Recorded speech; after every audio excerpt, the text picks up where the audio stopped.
Hello, ladies and gentlemen. How's everyone doing? I hope you are having a good day. It's going to rain a lot today, so just be ready for it.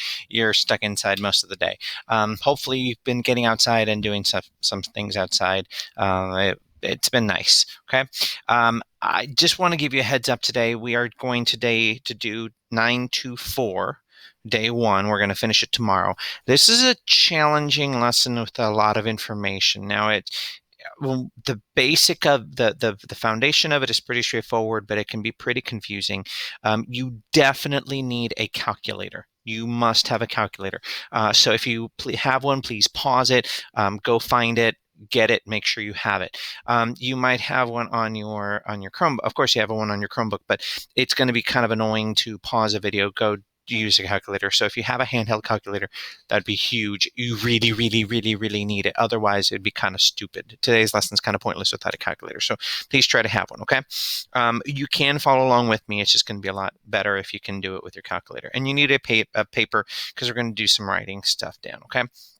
Now, again, at any point, if I'm going too fast, pause the video and just rewind it and watch it again. Go back, watch a little bit more.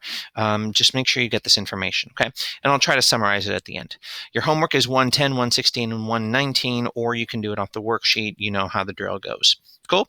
Let's begin. Whew. All right, a lot of information already. Here we go. A lot of definitions, so please listen carefully. Any number that can be written as a ratio of two integers. Now, integers are just whole numbers, positive whole numbers.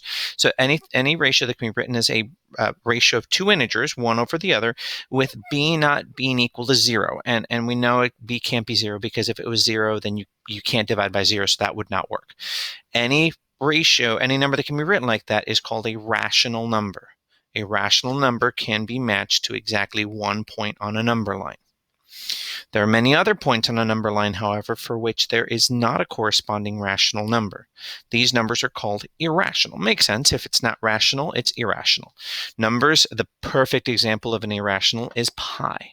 Pi can never be written as a fraction, as a ratio like a fraction. Okay, square root of 2, the opposite of square root of 5 are irrational numbers. Okay.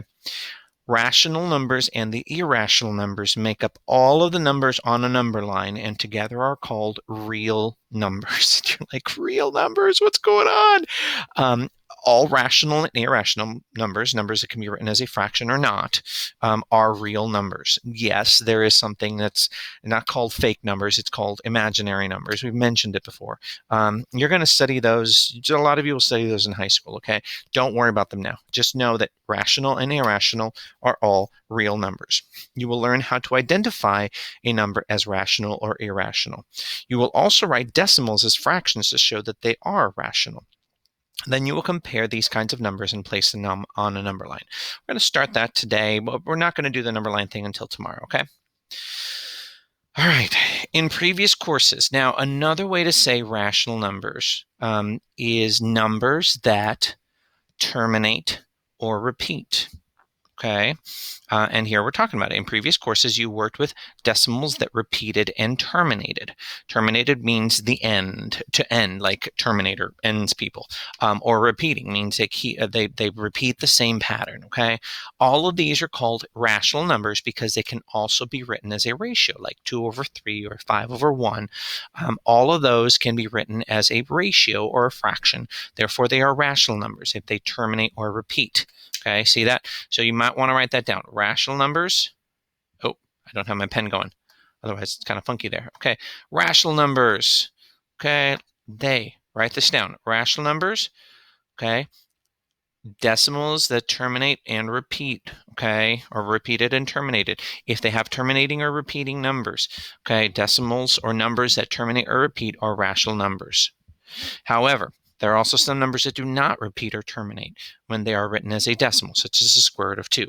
Such numbers are called irrational numbers. Irrational number cannot be written as a ratio of any two integers. In other words, an irrational number cannot be written as a fraction. And I mean, look at that. Can you imagine trying to write that as a fraction? It'd be crazy. Okay, so use your calculator to find the square root of the following numbers. Decide whether the decimals are rational, having decimals that terminate or repeat, or irrational. So please write down A, B, and C. This is problem 9-100. Write them down, and then use your calculator and actually find the square root of those numbers and tell me if it's rational or irrational. Okay? Go ahead and pause it. Pause the video. Make sure you get it, and then we'll compare. Cool? All right. As you pause it, I went ahead and looked. Here's the first one. Square root of 6 and 25/100 is 2 and 5/10. So this, 2 and 5/10. Now, does this number terminate or repeat? It terminates. It ends. So there's nothing after that. So therefore, it is rational. How about the square root of 100? You know the square root of 100. What's the square root of 100? 10. Can that be written as a fraction? Yeah, 10 over 1. Does it terminate? Does it repeat? Yeah, it terminates. So it is a rational number. How about the square root of 7? Square root of 7, ready? Square root of 7. Ooh, look at that. And we can assume, if you see all those numbers, you can assume it is an irrational number. Yes, it is possible that at the end here it would end up repeating and going on, or it's possible that it could end right there, but we have to assume at that point that it's irrational. So this one we'll put as 2, and let's round to the nearest hundredth, around 2 and 65/100, but it's irrational. And what a lot of people will do is, if it's irrational, we'll put like 3 dots indicating that it continues. Cool? All right. Next problem. We got a lot to go through, so we're going to go kind of quickly here. Do you think that you can decide by looking at it whether a number is rational or irrational? You will explore this idea in parts A through D. So without doing any calculations, which of the numbers below do you think are rational numbers? Which do you think are irrational numbers? So on your paper, if you could write, just to make a T-chart here and say rational here, irrational here. Okay, and I don't write it out because I don't have room, but rational, irrational, and go through all 8 of those and write them down where you think they would go. Okay, so really pause the video, write them down where you think they would go. Don't use a calculator. This is just guessing, making an educated guess. Okay, when you're done, unpause it. Okay, so did you write them down? You have all 8 of them written one way or another. If you got it wrong, it doesn't matter. Okay, but try it. Okay. Now use your calculator and write the decimal, okay, the equivalent decimal for each of these, okay? So we're going to write these out. If you got it right, this one should have gotten negative 5/10. Now, that is repeating, okay? So negative 5 divided by 9, okay, looks like that. It is repeating. It keeps going. Therefore, it would be like that. And you're like, but what the 6? The 6 at the end is just because it rounded. Hey, the square root of 7. We've done this one. Square root of 7 is 2.65, ... Keeps going. How about 21 divided by 4? 21 divided by 4 is 5 and 25/100. The opposite of the square root of 15. Opposite. So opposite, square root of 15 is negative 3.87 ... Pi squared. Pi squared is approximately, it's approximately because we don't, 9, oh, that's an ugly 9, 9.87 ... Keeps going. Square root of negative 76, or the opposite of square root of 76, would be negative 8.71, or actually 72, ... 730 divided by 99 would be, oh, that's fun, 7.37, and it repeats. You notice that? So it would be like that. And last but not least, 6 and 4/10 times 10 to the negative second would be negative 0.064. All right, so based on that, okay, which ones are irrational? Irrational, irrational, irrational, and irrational. So half of them were rational, half of them were irrational. What do you notice about them? Well, the decimals, the irrational numbers keep going, where the rational numbers actually end, or have a bar notation. See that? That written as a bar notation means that that number keeps repeating. Okay, so we're looking for either repeating or ending, like this ends here, this repeats, this ends, this repeats. These are dots, so those are irrational. That's basically it, okay? That's a pattern you need to know. If it terminates or repeats, it's rational. If it doesn't, it's irrational. It's crazy. It just keeps going. Like pi is irrational. It's just, insane. Got it? And then is 42 and 25 hundredths. Well, oh, good. Let's try that one. 42, what do you think? Rational or irrational? Give it a guess. Okay, let's use our calculator now and find out. Okay, so the square root of 42 and 25 hundredths. Oh, tricky there. Square root of 40 is 6 and 5/10. So this one is actually a rational number.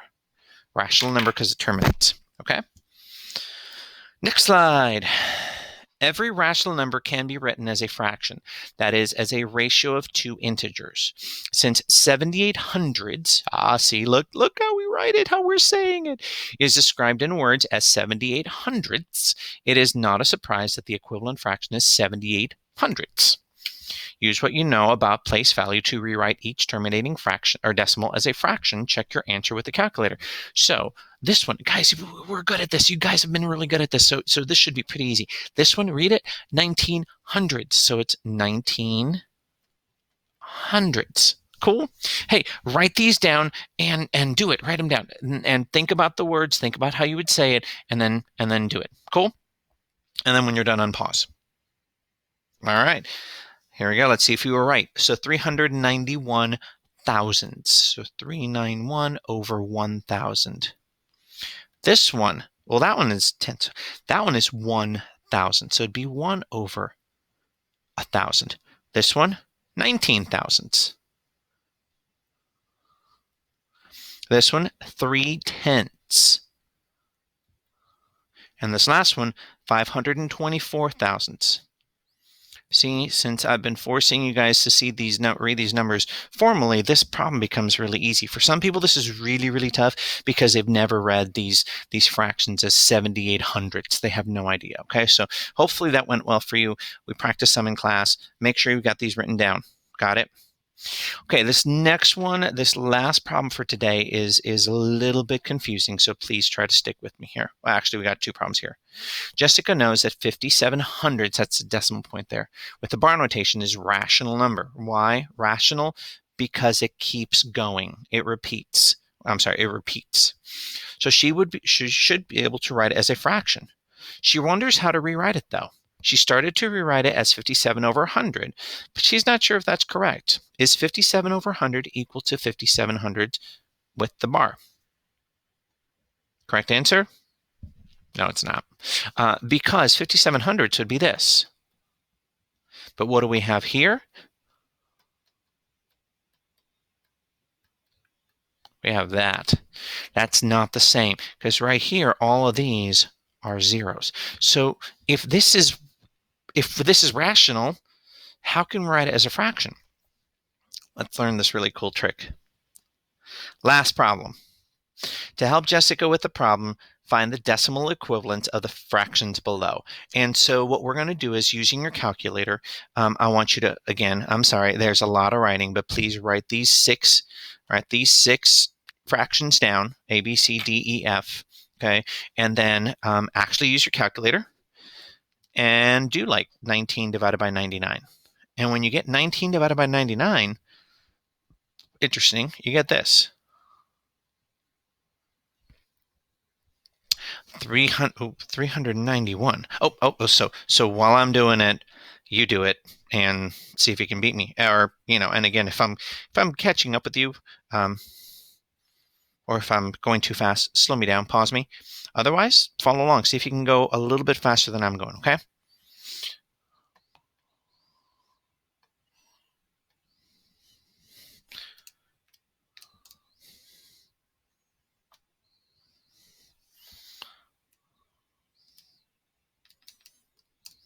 That one's interesting.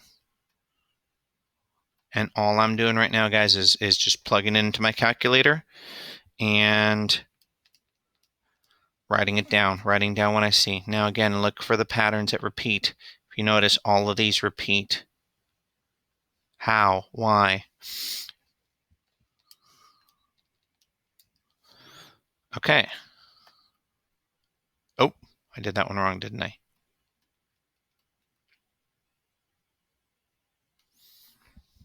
What patterns do you see between the fractions and their equivalent decimals? What pattern do you notice? Well, let's see. Let's see. Can you write this one as a fraction for me then? Using this pattern you notice up there, can you write that as a fraction? And also without, and write it down, and then this, can you change this one to a decimal without using a calculator? Just using your prediction, using the pattern you see, can you write that out? Okay. Well, let's see. This written as a fraction would be 24 over 99. And that one written as a decimal would be 65 hundredths repeating. So guys, here's a trick. This, if I read this number just by itself, it'd be 391 thousandths, right? Take away 1, you get this 999. This is 1 thousandths. Take away 1, you get 999. Same with, oh, this one's 3 tenths. Take away 1 from those tenths, you get the 9. So that repeating changes that a little bit. You could also say if it's 99, hey, there's 2 nines, so 2 numbers are repeating. This one has 1 9, so only 1 number is repeating. This one has 3 nines, so 3 numbers are repeating. And you're like, well, what about this one? 3 nines, 3 numbers, the 0 and then 2 more. Okay, so 3 numbers repeating. Look at this, three nines, 3 numbers repeating, 3 nines, 3 numbers repeating. Cool. So decimals that repeat can be written as fractions. Now, not all of them follow this pattern, but they can be written as fractions, and that's a key thing to remember. So here we go. Ready? Rational numbers terminate or repeat. Terminate, end, or repeat, and can be written as a fraction. Irrational numbers cannot be written as a fraction. They do not terminate. They do not repeat. That's it. Cool? All right, that's it for today. Your homework, practice these problems. Again, you have a worksheet. You will most likely need a calculator, so please make sure you have a calculator available as you do the homework. Guys, hope you're doing well. Good to see you guys. Also, by the way, today is Brian Woodbury's birthday. So congratulations, Brian. Happy birthday. I also do need to apologize. I didn't mean to do that. I do mean to apologize. Last Friday, the 24th, was Janae's birthday. So Janae, happy late birthday. I hope you had a wonderful birthday. And so just wanted to wish you a happy birthday. I'm not going to sing for you guys, because that would just be horrible. And yeah, no, I'm not going to make you suffer. But see you guys. Have a good day.